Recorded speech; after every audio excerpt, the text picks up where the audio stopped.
I would encourage you to share the information you receive here today with your friends and community members and invite them to participate in these ongoing Monday afternoon sessions. Please also let your school leadership teams and your school diversity or equity committee know that they're welcome to attend these meetings and share their best practices with us at any time.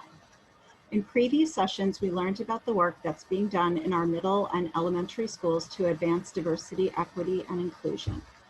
We discussed early childhood, social emotional learning, and inclusive classrooms. Copies of the videos from prior sessions can be found on the cecd15.org website. Each of these DEI sessions are independent from the other, so feel free to watch them in whatever order suits you. If you can find the time, you might also want to read about the equity work that District 15 has done surrounding the implementation of our middle school diversity plan, which is helping to integrate our 11 middle schools. Many of them were highly segregated. We're now at the start of our third year of admissions. Saida, if you can, just drop that link in the chat as well, please. With the ongoing support and advocacy of our Chancellor and District 15 Superintendent Anita Scott, we received funding from both City Hall and through a grant from New York State called the Socioeconomic Integration Pilot Program. This grant is meant to provide school and district leaders with training on effective strategies to support integration and culturally responsive practices while providing equitable education opportunities for all students. 11 of our New York City school districts have received these SIP grants, including our friends in neighboring District 13. Currently, we're working with the DOE to collaboratively and effectively rezone 7 of our District 15 elementary schools in the northern part of the district. These 7 schools that are no greater than a 30-minute walk from one end of the sub-district to the other have been zoned in ways that perpetuate the segregation that D15 is trying to dismantle. We're looking at this rezoning through a lens of equity in admissions. You can learn more about the potential rezoning by attending our CEC 15 calendar meetings. The next one is scheduled for Tuesday, November 17th at 6:30 p.m. Or you can visit our website, cecd15.org, and sign up for email updates at cec15@schools.nyc.gov. Saida, do you mind dropping that in the chat as well? Our DEI sessions were built from a widely used textbook called Development Through the Lifespan by Laura Burke. If you'd like to take a look at this book, it's available at the Brooklyn Public Library for free through this link. Please drop the link. Today's session will focus on the formative years, how parents, teachers, and first friendships shape how our children feel about themselves and about others, and how children learn to see the world around them from these early influences. As parents, we know that when we approach children in a warm and encouraging way, showing sympathy, they're more likely to react to others in a concerned and compassionate way when they see someone in distress. You can see the compassion a child exhibits when they try to soothe one another who might be crying. These sympathetic feelings can continue into adolescence and young adulthood. Parents can also teach the importance of kindness and can help to intervene and redirect when a child displays inappropriate emotions. These type of parenting behaviors can help to create children with high levels of what's known as sympathetic response. Conversely, parent and caregivers also have the ability to negatively impact a child's emotional growth by frequently using threats or commands to control their child's behavior. Parents might withdraw love after a child misbehaves, for example, refusing to speak to the child or stating a dislike for the child, which can create high levels of self-blame. Children start to think, I'm bad, or nobody loves me. And eventually, to protect themselves from these overwhelming feelings of guilt, the children may deny their own emotions and as a result develop a weak conscience and poor self-image. The pandemic has caused so many problems within families, with many out of work and struggling to feed their families, unexpected losses of life, and communities in crisis. The anxiety that we're all feeling can put a huge burden on our children and cause us to become easily frustrated and impatient. Do your best to stay calm. When children see adults quickly lose control, they are unable to learn self-regulation. If you see yourself acting more upset than usual when problems occur, you can make small changes in your own self-care to move in a more positive direction. This self-awareness is what we want to teach our children. As they become increasingly self-aware and better at communicating and understanding the thoughts and feelings of others, their skills at interacting with peers improves. We've seen examples of how they practice the skill in classwork and homework assignments. Children are asked to think about what a character might be feeling and communicate that through a drawing, through conversation, or in a writing assignment. The more you engage in conversations with your children, the more they will be able to express themselves. In-person classrooms or frequent play dates can provide peer learning experiences that young children can get in no other way.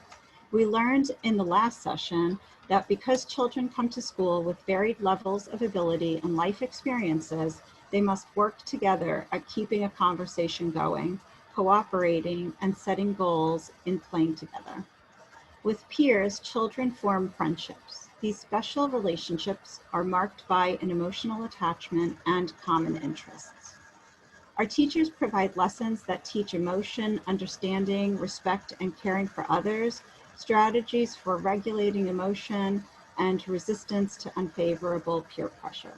They teach active learning techniques that provide skill practice both in and out of the classroom. These methods are supported by the DOE Superintendent SCOP and are used throughout District 15 schools in a variety of ways. As we learned in our last session, in diverse, inclusive classrooms, students are able to grow emotionally in a much deeper way.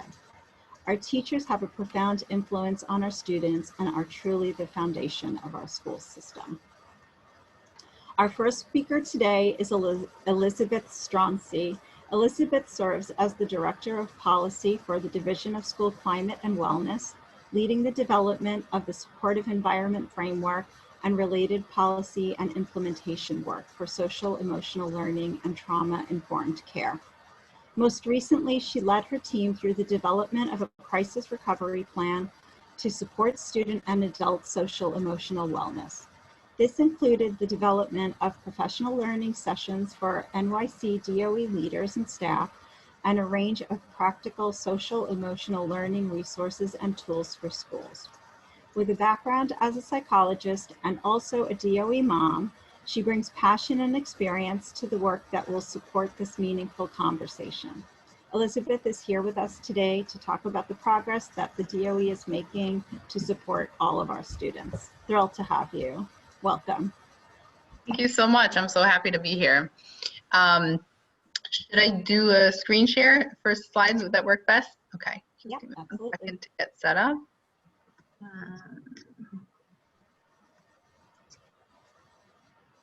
Here, slideshow. Okay. So I can't see the chat right now, but if you can just give me a thumbs up that you guys can see it, I can go ahead and get started. Okay, awesome. Well, thank you again for having me. I'm really honored to be here. I follow the work that your committee has done over time and really just appreciate the opportunity to be in community with you, to share a little bit about the work that we're doing. I'm here representing the Division of School Climate and Wellness under the leadership of Deputy Chancellor Robinson, and this is certainly a collective effort and something that we're all really passionate about. So thank you for having me. So I want to start out talking about, as a division, and for those of us in the division who are parents or anyone really that works with and cares about kids, when we think about our hopes and visions for children, we think about them as people first and as learners second. So of course, we want our students to achieve academically, to thrive in their post-secondary careers, college, jobs, trades, but mostly we want them to be compassionate, empathic, kind, and responsible people who are going to contribute to society and care for themselves and others. We want them to be resilient in the face of adversity. We want them to be passionate about issues of advocacy and equity. We want them to stand up against injustice, to create equitable access for people, and to contribute to a humane society. So in other words, we want them to be socially and emotionally well. And when we talk about social and emotional learning and wellness as a division and as a DOE, we're talking about this wheel that you see on the slide. So you may have seen this before. It's a framework from an organization called CASTLE that stands for the Collaborative for Academic and Social Emotional Learning. They are a tremendous resource with lots of helpful information. I can drop their link in the chat if that's of interest. But they organize social emotional learning into these 5 what they call core competencies. And that's really the place from which we think about our work and the work that we do with children in schools. So we want young people to be aware of themselves, their strengths, their limitations, their emotions, their biases, their beliefs.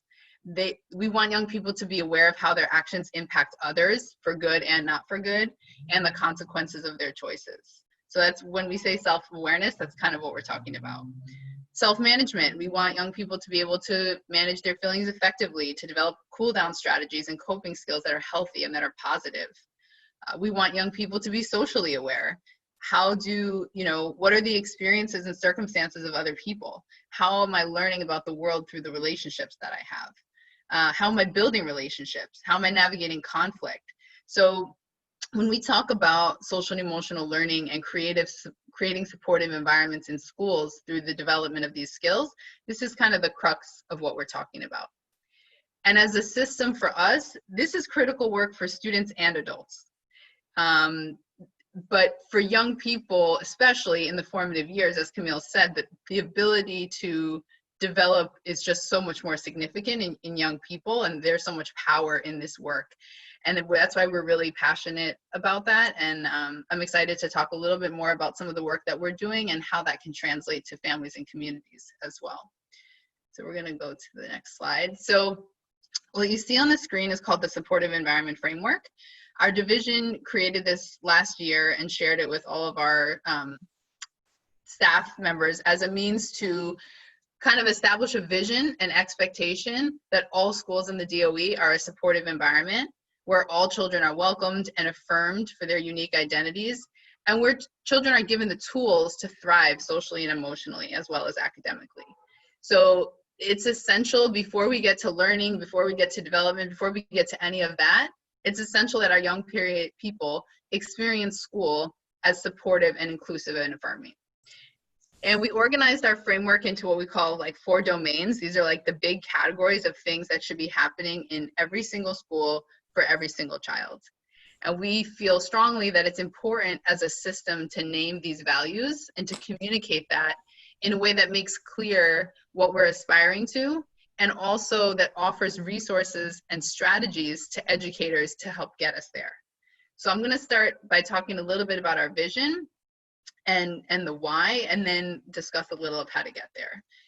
One thing I want to point out is that this is intentionally a layered graphic. So you'll see like the baby blue is on the bottom, that's the foundation. So advancing equity now and a collaboratively, culturally responsive, sustaining environment, that's the foundation on which all of the other work happens. That needs to be the standard, and then we build from there. We can't be safe and restorative in our approach to behavior if we're not advancing equity and if we're not culturally responsive, because then even if it's physically safe, it may not be emotionally safe for everyone. We can't ensure the physical and mental wellness of our students if we're not equitably allocating resources, for example. So we start, equity as our center, and then we build from there. Without equity and inclusion, environments are not safe and supportive for students. Students can't reach their full potential. They can't develop the social and emotional skills that they need to thrive. And like I said, the formative years are so powerful in terms of child development, and there's tremendous potential if we really standardize this as a norm for the type of school experience that everyone has. It just becomes part of how we do school and how we develop people, and that's important, that we're raising together in partnership with communities and families generations of young people that are resilient and compassionate and confident. And so the framework was really our starting place to say a lot of people are doing really good work. how do we norm on this as a system and clearly communicate that these are our values? So that's a little bit of where we started. I'm going to show you a couple pieces from in the framework. So just to give you an example, this is a section that comes from that collaborative and trusting relationships domain. It talks about student relationships. So we're talking about what do we want to see between students. So if we're going to develop safe and supportive communities where students' social and emotional skills are flourishing, what does that look like? So that means that we want young people developing warmth and empathy for one another as individuals. We want them forming trusting and respectful relationships with one another that are free of harassment or bullying or discrimination. We want students developing the skills to resolve conflict respectfully. So what we've done through the resource is try to outline, like, okay, we want collaborative and trusting relationships. Well, what does that mean? What does that actually look like in schools, in classrooms, so that we have a standard that we've upheld for ourselves and that educators have a vision for where we're trying to go. This resource is publicly available on WeTeach, which is an online platform. I'm happy to drop it in the chat. There's a lot of depth to it. We're not going to go through the whole thing here. I just wanted to call out that that section in particular, just to give you an idea. So when we think about, okay, so how do we do this work, right? We want to have positive relationships. We want to be safe and supportive, inclusive. How do we do that? So how do we raise compassionate, empathic, self-aware young people? To us, we see that as the work of social and emotional learning really happens through the lever or the context of relationships. So it's through relationships that we learn about ourselves, about one another, and about the world. These are personal relationships between friends. These are also relationships between students and adults at their school, with students and families, relationships between families and schools. But if we are not in community with diverse individuals, for example, it is much more difficult to build empathy and to understand difference. By having integrated, diverse, inclusive, safe spaces, that creates the rich opportunity for learning. And that is what's ultimately going to benefit our students individually and society at large. I think Camille was mentioning this in the beginning, like in diverse and inclusive spaces, the potential for social emotional development is just huge and just so much stronger for people. In work around implicit bias, for example, there's a strategy that's called individuation. And what that means, it essentially describes the fact that when we have personal relationships with diverse individuals, or if we get to know individuals as people rather than seeing them as a collective, we recognize their humanity. And that allows us to break down stereotypes, to break down barriers, and really to learn about one another and one another's experiences. And that type of social awareness, it then fuels our own self-awareness, because we learn about a little of who we are in relation to how we relate to others. But it's through that personal connection that we really can develop these skills and have the ability to connect with one another. So that's really important. And there's a lot of different ways that schools are using relationships and different interventions or systems in their classroom to build relationships that we're going to talk about. When I think about my own educational experience, it was not ethnically diverse in K-12. I was at a mostly white school with a very small Asian population and very few Black or Latinx students. And other than a small Jewish population, there was not a lot of religious diversity either. And I also attended at a school where issues of race and equity and culture and identity were not discussed. So I had lots of relationships, but I had a lot of very homogeneous relationships, or relationships with people who had very similar experiences to myself. And as a result, I grew up honestly very ignorant to the experiences of people that were not like me. And it wasn't until I formed personal relationships with people of color in college and in the workplace that I could really unpack my biases and understand issues of equity and inclusion in a actually much more meaningful way. And so when we think about the type of skills that we want to develop in young people, those social and emotional skills, we recognize that diverse, inclusive, and equitable spaces are the context for that learning and development. That creates opportunity for relationships which foster teaching and development. And it's really critical to have both of those things. So I want to talk about a few strategies that the DOE uses to think about how are schools doing this, right? We've upheld this. This is our vision. We believe that relationships and community are the context for this development, but what does that actually look like? So I'm going to talk about a few of the strategies that you may be familiar with from your own school communities, and really try to hone in on what are the skills that are being built. So the green little Martian creature at the top of the screen is called Z. That's the character from a Stanford Harmony curriculum, which a lot of schools in our city use. It's a social emotional learning curriculum that has activities that help to build relationships through various structures. So one thing they have is called Meetup. That's like a class meeting in the morning. Even if it's not through Stanford Harmony, anytime schools are gathering in a circle or in community with one another, those meetup structures or morning meetings are a great place to begin that relational and social emotional work.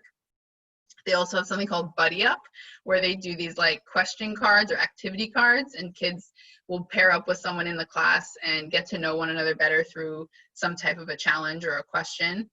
And then they actually have like formal social and emotional lessons where they're teaching different skills, they're looking at videos, they're analyzing current events. So that's one practice that a lot of our schools are using that is designed to build social and emotional skills, but it puts relationships at the center of that. Another one that a lot of our schools use is called the mood meter. So that's on the bottom right. You see the red, yellow, blue, and green. That helps build self-awareness by asking students, how are you feeling? How is someone else feeling? And you're kind of doing a check-in throughout the day. And Ruler also has what they call a class charter. So students and adults co-develop the norms or the values or behaviors that they want for their class community. So it's a way of saying, here's what's important to us, here's how we're going to work together, and then they revisit that, like after something happens, or just periodically saying, are we living up to our charter? Are we living our values right now? So by bringing students into this space of developing that together, you're creating opportunities for student voice, and you're proactively building a community that supports everyone that's in it. And then a third strategy that a lot of our schools are using to do this work is circles. So restorative practice circles, either community building circles. You can use circles after an incident happens, but there's lots of power in circles before anything happens. And circle practices, if you're not familiar, are actually an indigenous practice that has evolved over time and began being used in juvenile justice systems and later in education. And the idea is that people are physically seated in a circle, if in person. Obviously there's modifications now for remote learning, but you're physically seated in a circle so that there are no power structures. Nobody is the boss of the circle. We're all even in the circle. There's one talking piece, and you talk when you have it and you listen when you don't. And usually in the center of the circle are items that are sacred or special to the members of the class to kind of build community as like a centerpiece for circles. And they're really a great way not only to build community, but to build students' social awareness and relationship and communication skills, because you're inviting voices into the space. You're allowing people to share, how they felt when certain things happened, how they were impacted by other people. And especially in a diverse setting where people's experiences are different, the circle practice, shares the floor and gives everyone an opportunity to contribute and to learn from one another. And we've seen really tremendous results in schools that are using circle practices. So each of these models and strategies are a little different, but at the core is really about how can I use relationships between the class community to build those social and emotional skills. And so I'm gonna switch gears for a second to thinking about how families can do this. So family meetings. You can have, my daughter and I recently started doing what is the peak of our day, what is the pit of our day? And having a designated time. It doesn't need to be in a physical circle like the circle practices in schools, but having a standing opportunity to check in as a family, to talk about your day, talk about things that happened. You can build that muscle in your children of like empathy and compassion and learning about what happened to someone today, how do they respond to that, Glows and grows is another easy one for kids. You know, just norming, starting to build those skills of we're a community, and so we're going to check in on each other, are skills that then can be transferred somewhere else. Another one is practice naming your feelings. So in my former life as a psychologist, I did a lot of I statements, but I actually use them in my family as well. It's helped my daughter learn the language of talking about emotions by saying, I felt blank when blank happened because. And just that practice of naming how am I feeling and why. And then that's valuable for the student when they're the one saying the I statement and when they're the one listening to it. Because again, they're starting to make connections between, wow, maybe, like sometimes I'll use an I statement that has to do with something that my daughter did, not because I want to shame her or make her feel bad, but to build her awareness that my actions impact other people. And I can learn from the experience that somebody else has. That's another idea. Another one, discussing current events and asking questions. So what do you think about what happened? How do you think that the people involved felt? How did you feel hearing about it? What do you think you could do about that? Creating a safe space to discuss these types of things is another way to build that awareness, especially of experiences that are unlike your own, and beginning to process what that might have been like and what is our role. So what is the role of white people in the face of racial injustice? How do you be an upstander? What does it mean to be an ally or a co-conspirator? Obviously, that looks different for me as an adult than it does for my 4-year-old, but that doesn't mean that I can't start to build that awareness now. Another one, creating a cool down space and practicing self-care. The environment that we're living in right now is extremely challenging, and beginning to model and norm those, you know, how do I take care of myself when I'm feeling really strong emotion? How can I handle that? There's lots of opportunities to practice that self-management at home. And then the last one, if you're looking for something that's a little more structured, the Sanford Harmony program that I was talking about, they have a family-facing site. It's called Harmony at Home. And you can actually do like more structured social and emotional activities with your kids.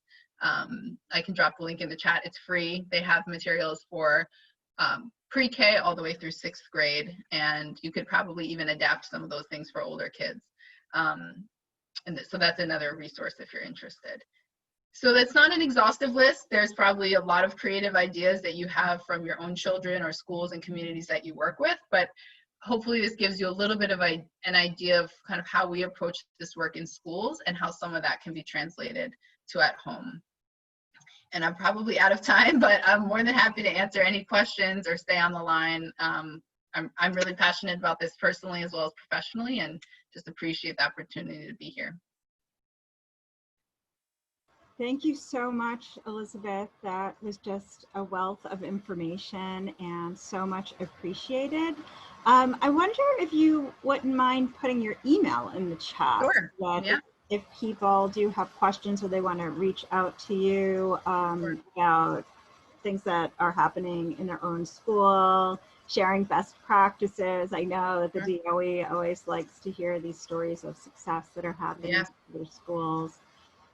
Thank you so much for all of the work you're doing at the DOE to promote equity and social emotional growth and awareness. So it's just been wonderful to have you here. Thank you. Thank you so much for having me. Take care, everyone. Thank you. Our next speaker, Maria Choi Pena, is a District 15 alum and assistant professor at Montclair State University. Maria earned her PhD in urban education from the Graduate Center, City University of New York, where she was also an Advanced Research Collaborative Fellow and a Presidential Magnet Fellow. Not only is Maria a former D15 student, she also taught elementary school in District 15 at PS24 in Sunset Park. Her passion for children and social justice in education pushes her to fight for equity and full inclusion for children of diverse backgrounds and abilities. With a BA in English and an MS Ed in teaching urban students with disabilities, Maria's research focuses on bilingual children with disabilities, their families, and their ability to access multilingual learning spaces within New York City public schools. Her interests are deeply rooted in language practices and disability awareness within schools and families.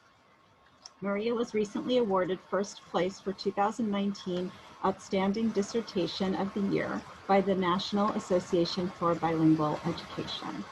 Welcome, Maria. Thanks. I was not expecting that super fancy introduction. You do your homework, that's for sure. Very happy to have you here. So hi, everyone. So I will start a little bit by telling you a little bit about me.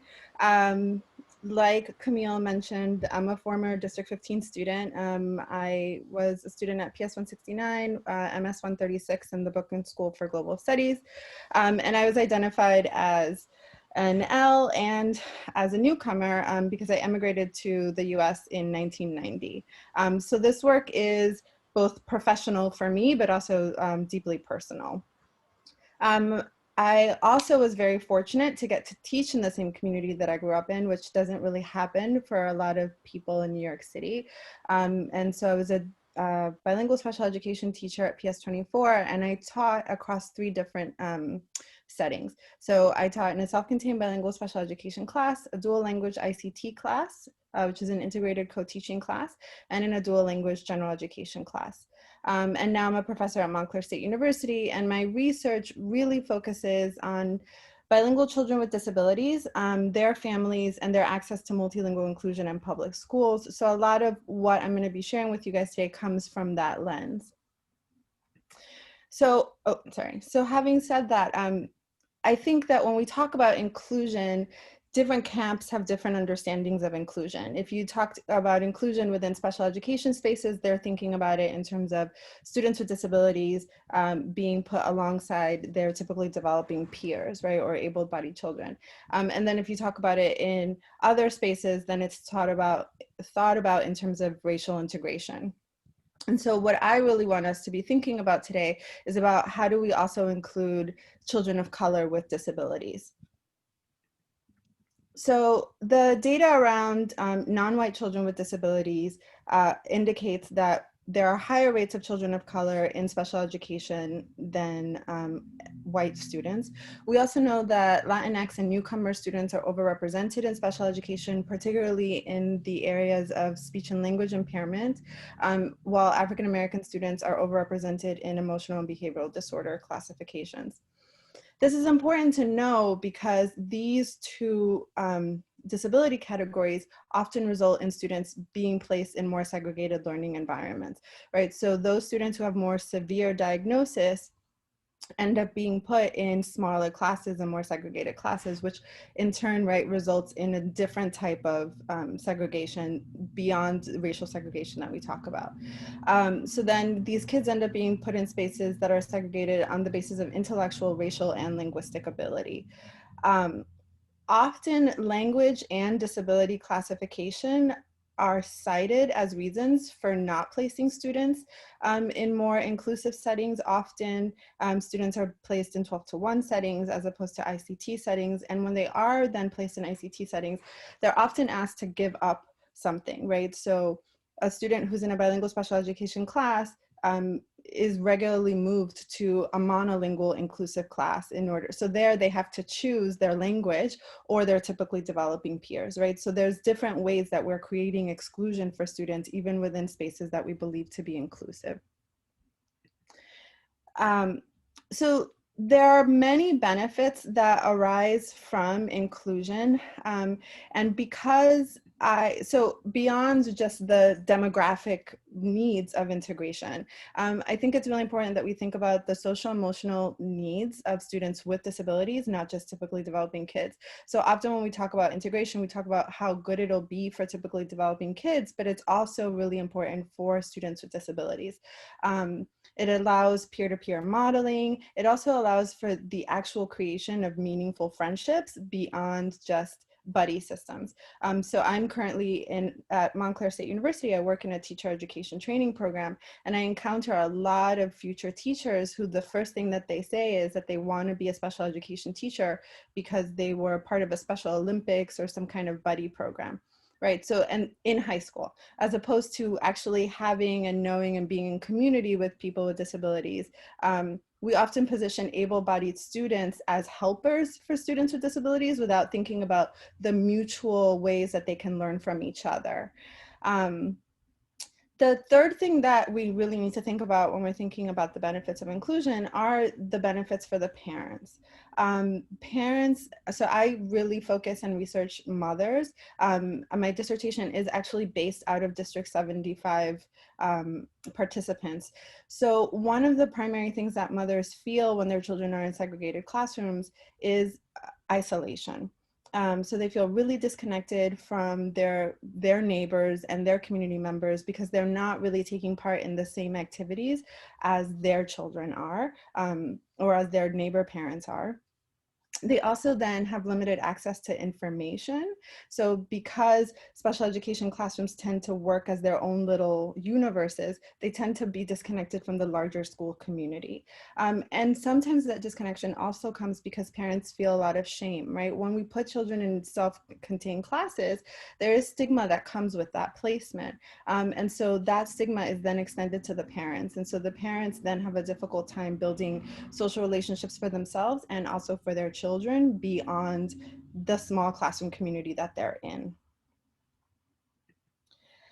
And then I want to, because it is important to think about all kids, it is really important to think about the purpose of education and what kind of systemic oppressions are recreated or reenacted within education. And when we segregate students with disabilities and students of color with disabilities in particular, we are reproducing this idea of ableism, right? And ableism, what that means is that we believe that it's better to be a normal, right, a neurotypical person, a fully able-bodied person is more valuable and significant than being a person with a disability, rather than recognizing that disabilities are just, variations in human representation, right?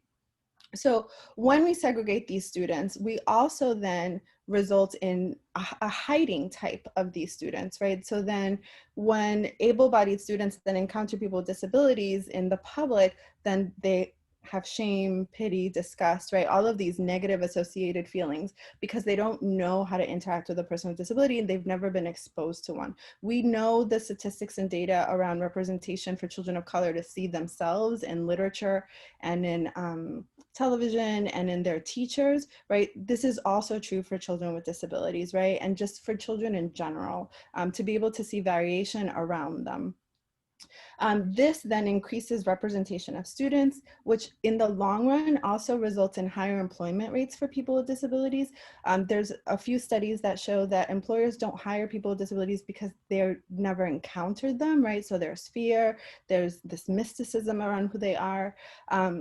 The same, it can also be said for accessibility and spaces. So people don't really think about creating access to a space if they don't know somebody who needs an accommodation or modification, right? So if we know that these people are existing, and if I know this from an early age, right, then it's less disruptive and it's also going to be ingrained in who I am as a person, right? I'm not going to think of students with disabilities as like that kid or those classes or those students. Instead, these are my friends and my peers, and the people whom I'm going to continue to build life and community with.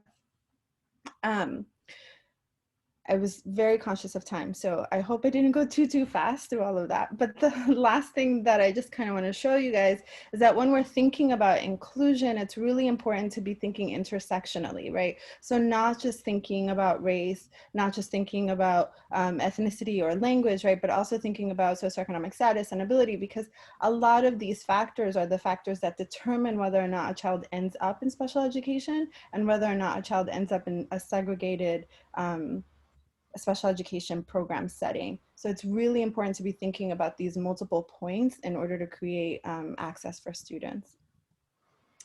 And that's it. If you have questions, I have some time if there are questions. I mean, I just want to say thank you. I am totally blown away by the work that you've been doing and how, it just speaks the truth to the need to really think about and consciously change systems and policies that are sort of you know, just tightening up systems to make things better for all students. And, you know, sometimes people talk about like the sacrifice that they're going to be making to, you know, and giving something up. And, you know, I would just implore people to really think about what you have given up when you are putting your children in these segregated spaces, and that like you are just not allowing your child to sort of like come to their true potential by limiting their access to all of the different type of wonderful people around them. So Maria, thank you so much. Yep.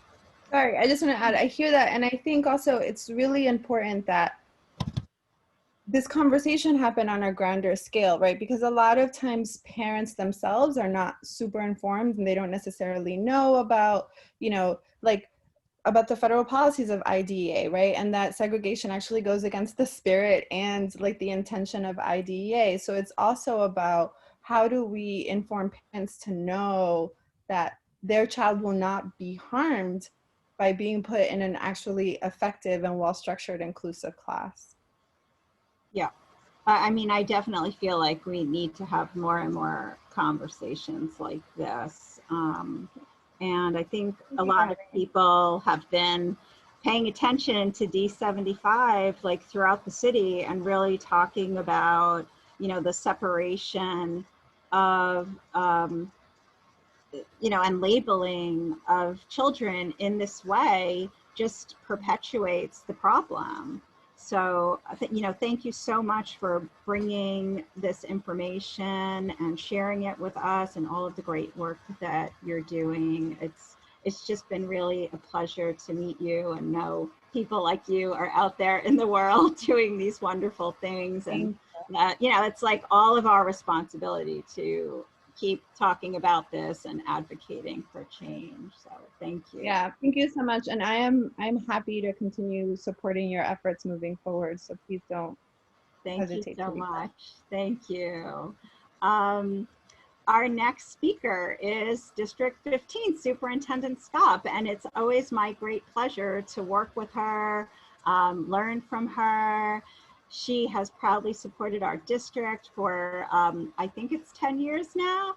She is a steadfast leader that loves children deeply and sees the gifts and talents in every one of them, always encouraging and inspiring. Anyone who knows her can recognize her passion in helping advance equity while creating safe, nurturing spaces for all of our children. Thank you, Anita, for being with us today and for your continued leadership.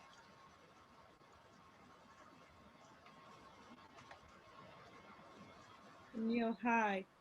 It's Gina, sorry. Anita had to jump off to get on with the principal because of the closures. Right. Schools are in our district.